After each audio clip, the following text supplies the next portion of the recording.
This is Family on YouTube.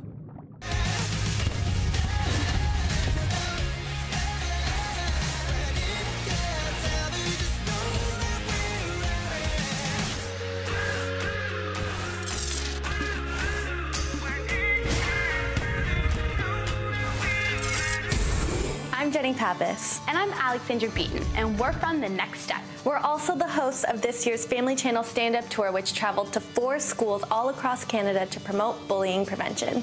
We conquered the East, so we ventured to the West. Our third stop was Winnipeg, Manitoba. We got into town early, so we set out exploring, and there's no better way to do that than by checking out the Forks, Winnipeg's #1 tourist destination. A meeting place for more than 6,000 years, the Forks is framed by the banks of the Red and Assiniboine rivers and used to be a trading post way back in the day. Now full of revitalized historical buildings and cool statues, it's a great place to walk around. And Jennie and I were among the 4 million visitors that check out the Forks each year. Even though we had an amazing time touring Winnipeg, the real reason we were in town was to bring the stand-up rally tour to Luxton School. A new school meant a new friend from PrepNet and a new community group for us to learn about.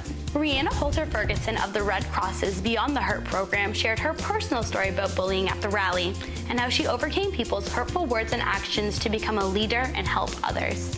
As part of her role with the Red Cross, Rihanna and her peers work in high schools to teach students about bullying.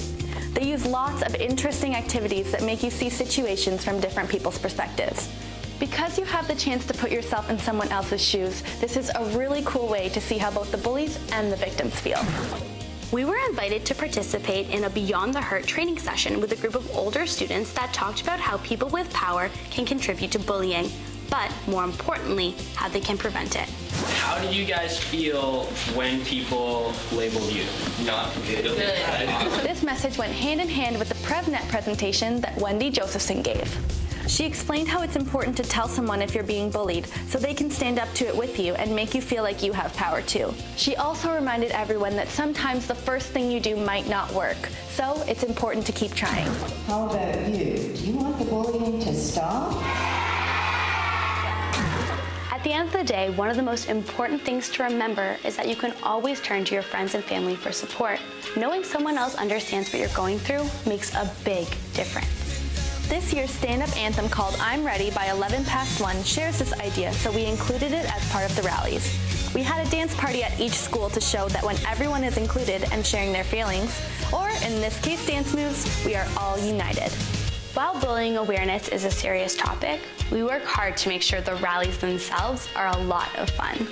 Luxton does a lot of work to make sure their school is a fun and inclusive place too, which is why we're not surprised Bentley Alley nominated her school. We're here today because Bentley nominated the Luxton School.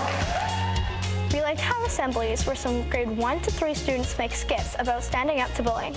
We also watch plays for what to do when you get bullied, performed by acting companies. We also put up posters in the hall to raise awareness. Similar to Hayden and Stewiacke and Maya and Scarborough, Bentley wants to put a stop to bullying. There's so many little things you can do to make sure that happens at your school.